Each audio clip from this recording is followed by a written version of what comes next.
অনেকেরই জানা দেওঘরে একটা অনুষ্ঠান হতো অনুকূল চন্দ্র ঠাকুরের আশ্রমে। সেখানে বড় বড় আর্টিস্টরা যেত, তোমার বাবাও রেগুলার যেতেন। তো সেখানে উস্তাদ মোনাওয়ার আলী খাঁ সাহেব, উস্তাদ হালিম জাফর খাঁ সাহেব, উস্তাদ কেরামতুল্লাহ খাঁ সাহেব, উস্তাদ সারাফত খাঁ সাহেব, মানে সেই সময় যারা আজকে কেউ নেই আমাদের মধ্যে।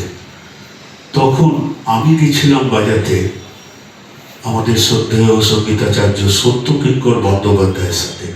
মানে আমাদের বয়সের ডিফারেন্স ছিল 73 আর 13। মানে উনি বলেছিলেন যে আমি আমার তবলা প্লেয়ার নিয়ে যাব। ওরা ভেবেছিলেন বোধহয় কোনো একটা ওস্তাদ পোস্তাদ নিয়ে আসবে, দাঁড়িয়ে থাকবে বড়। কিন্তু স্টেশনে যখন নেমেছি ওরা বলছে কি বাজাবে, ওস্তাদজি এসছেন কি?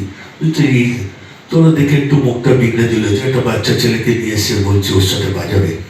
তো যাই হোক, ওখানে আমরা পৌঁছালাম। পৌঁছাবার পরে ওস্তাদজি মানে কেরামতুল্লাহ খাঁ সাহেব সাবির ভাইকে সাথে নিয়ে গেছিল।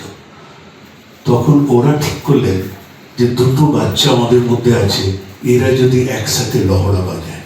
যদিও সেই প্রোগ্রামটা হয় না, কারণ আমরা সারাফত খাঁ সাহেবের সাথে নাসিম ভাই, ওয়াসিমের বাবা, ও গেছিলেন, আর হালিম জাফর খাঁ সাহেবের সাথে কেউ এসেছিলেন। ওরা ঠিক করলেন ঠিক আছে, লহড়াটা হবে না, দুজন দুজনের সাথে বাজাবে। কিন্তু মজার হচ্ছে আমরা সকালে প্রায় 10:30 থেকে 12টা পর্যন্ত শঙ্করদাও ছিলেন, কিন্তু একই বিল্ডিংয়ে আমরা সবাই ছিলাম। খাঁ সাহেব ছিলেন, আমাকে ডেকে নিয়ে বসে খাঁ সাহেব পা হাতে হারমোনিয়াম বাজিয়েছিলেন। দুজনকে আমাকে বললেন তুমি ঠিক দিনাটা বাজাবে, ও ধাতেটে ধাতেটে বাজাবে। এইভাবে 20-25 মিনিটের একটা উনি সাজিয়ে দিলেন। যদিও সেই প্রোগ্রামটা হয়নি, হলে যদি রেকর্ড থাকতো তাহলে আজকে আমারও খুব ভালো লাগতো। তো যাই হোক, এই সাবির ভাইকে যখন 10-11 বছর বয়স প্রথমবার লোকে চিনি। তারপরে সাবির ভাই